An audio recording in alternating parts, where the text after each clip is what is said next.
Okay, hi again. Okay, this is part two. So if you haven't seen part one yet, I don't know how it's going to look in LoudCloud. Please go back and look at part one for some information. But this is part two. I want to talk to you about the requirements for Module 3.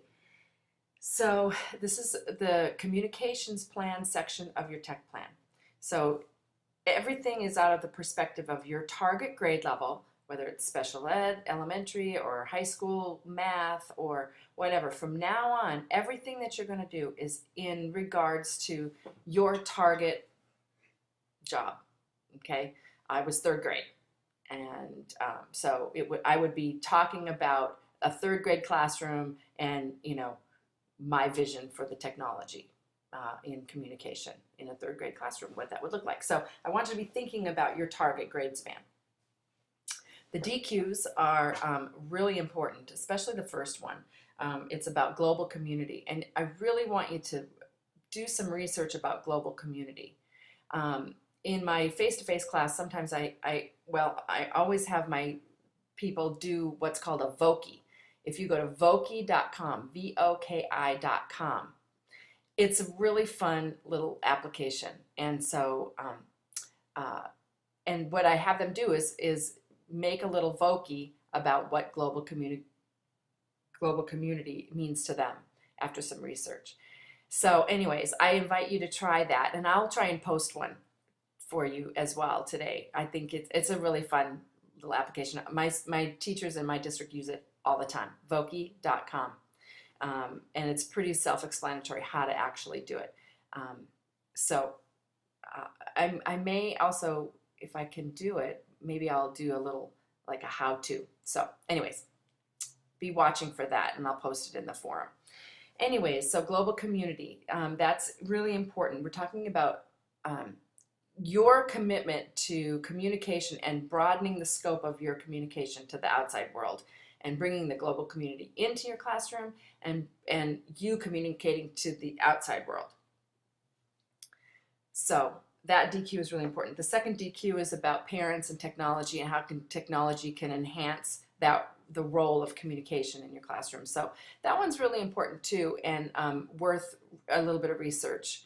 So I think we look past the obvious sometimes, or we don't look past the obvious communication, phone calls or whatever, but this is a classroom technology plan.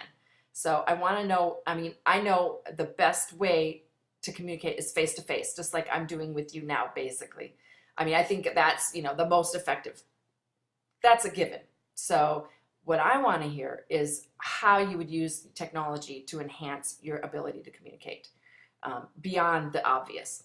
So the paper is about, if you look in the syllabus, it describes a 500 to 750 word essay talking about your communication plan. So it's your communication plan within the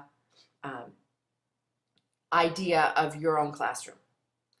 And it wants you to talk about internet safety, and so do a little research on that. Don't go full blown into the scary part of internet safety. Just what would you do to ensure internet safety based on some research that you do. You need at least three references. I need to see a reference list of at least three, no older than 5 years old. So we're in 13, so no older than 2008, period. I'll kick it back. You need fresh resources, 2010, 11, 12, 13. Those are the fresh resources I want to hear from. I don't want to hear from 1999. I'll kick it back to you.